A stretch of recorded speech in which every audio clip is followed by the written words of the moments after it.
দেবদার আগামী ছবিতে শুভশ্রী তো থাকছেনই, তার সঙ্গে ভিলেনের চরিত্রে একটা বড় চমক আছে। সেই ভিলেনটা কে এবং সেই ভিলেনটাকে আটকানোর চেষ্টা করা হচ্ছে, মানে সেই ভিলেনটা যেন অভিনয় করতে না পারেন, কারণ তার বিরুদ্ধে একটা অভিযোগ আছে যে ফেডারেশনের সঙ্গে সেই ভিলেনের মানে মত মিলছে না এবং সেই ফেডারেশনের বিরোধিতা করেছেন যাকে এই ভিলেনের চরিত্রে প্রস্তাব দেওয়া হয়েছে দেবদার আগামী ছবিতে। তার মানে বড়সড় একটা চমক রয়েছে, ভিলেন আছে মানে তবে কি মারকাটারে অ্যাকশন ছবি এবং তাতে শুভশ্রী গাঙ্গুলি। তোমরা প্লিজ চ্যানেলটাকে সাবস্ক্রাইব করে দাও, আমি এক এক করে এক্সপ্লেন করবো তোমাদের সঙ্গে। ভিডিওটাতে একটা লাইক দাও, দেশু ফ্যান হয়ে থাকলে তো অবশ্যই ভিডিওটাতে লাইক করবে, দেবদার ভক্তরাও এমনকি বাংলা সিনেমার যারা ভক্ত তারা অবশ্যই ভিডিওটাতে একটা লাইক করো আর চ্যানেলটাকে সাবস্ক্রাইব করে দাও। পুরো ভিডিওটা স্কিপ না করে দেখতে থাকো। আজকেই খবর যে দেবদা শুভশ্রী গাঙ্গুলির সঙ্গে ছবি চমক দিচ্ছেন। কোথায় বাইক অ্যাম্বুলেন্স দাদা, মানে দেবদার চমকের শেষ নেই। কদিন আগেই দেবদা দেখা যাচ্ছিল যে এসআইআর শুনানিতে গিয়েছেন এবং এসআইআর ফর্ম ফিল আপ করে এসেছেন দেবদা যাদবপুরে গিয়ে, তো সেই ভিডিও রীতিমতো ভাইরাল। সো এই যে দেবদা, তোমাদের আগে বলে রাখি, দেবদা বরাবরই একটা স্বতন্ত্র সত্তার পরিচয় দিয়েছে, মানে ভালো মানবিক একটা সত্তার পরিচয় দিয়েছে। যেমন যেমন হচ্ছে দেবদা মিঠুন চক্রবর্তীকে প্রজাপতিতে নিয়েছেন, কারণ দেবদা মনে করেন যে মানুষ হিসেবে আগে এগিয়ে থাকবো, কারণ দেবদা কিন্তু একটা দল করেন, সেই দলের মানে হয়তো পছন্দ না যে মিঠুন চক্রবর্তীকে নেবেন, কারণ মিঠুন চক্রবর্তী অন্য দলের।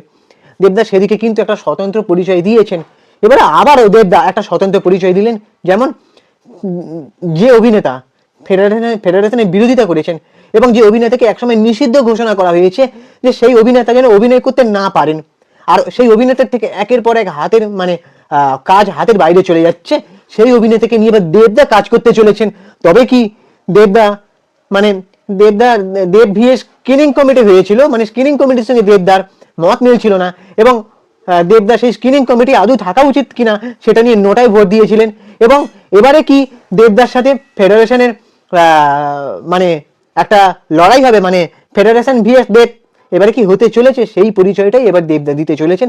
জানি না দেবদা হয়তো দেবদা এসবের সঙ্গে ভিএস খেলা খেলতে চান না, কিন্তু দেবদা যে স্বতন্ত্র সত্তার পরিচয় দিচ্ছেন তাতে আমরা সত্যি মানে অবাক হয়ে যাচ্ছি। এবারে আমি আসল ঘটনায় আসি, যে আর তোমাদেরকে আর মানে সাসপেন্স রাখবো না। সেটা হচ্ছে 2026 সালের পুজোয় শুভশ্রী গঙ্গোপাধ্যায়ের সঙ্গে তার জুটির ঘোষণা আগেই করেছিলেন দেব, কিন্তু এবার যে চমকটি দিলেন তা কার্যত ফেডারেশনের বিরুদ্ধাচরণ। সূত্রের খবর, দেবের এই নতুন ছবিতে খলনায়কের ভূমিকায় দেখা যাবে অনির্বাণ ভট্টাচার্যকে। ইয়েস বন্ধুরা, উল্লেখ্য ফেডারেশনের বিরোধিতা করার কারণে অনির্বাণ এই মুহূর্তে টলিউডে এক প্রকার নিষিদ্ধ। ফেডারেশনের রক্তচক্ষু উপেক্ষা করে কোনো প্রযোজক বা পরিচালক তাকে কাজ দেওয়ার সাহস দেখাচ্ছেন না। সেই জায়গায় দাঁড়িয়ে খোদ শাসক দলের সাংসদ অভিনেতা দেব সমস্ত নিয়ম ভেঙে অনির্বাণকে কাস্ট করার সিদ্ধান্ত নিয়েছেন। এর আগেও দেব বারবার নিজের স্বতন্ত্র সত্তার পরিচয় দিয়েছেন। মিঠুন চক্রবর্তীর সঙ্গে প্রজাপতিতে অভিনয় করে দলের একাংশে রোশানলে পড়েছিলেন। এরপর স্ক্রিনিং কমিটির বৈধতা নিয়ে ভোটাভুটিতে নোটা দিয়ে স্পষ্ট করে দিয়েছিলেন যে তিনি কোনো অন্যায্য খবরদারিতে বিশ্বাসী নন এবং এমনকি এবার ফেডারেশনের দ্বারা ব্রাত্য করে রাখা অনির্বাণকে নিজের ছবিতে জায়গা দিয়ে দেব বুঝিয়ে দিলেন যে মেধার বিচার তার কাছে ব্যক্তিগত বা দলীয় রাজনীতির ঊর্ধ্বে।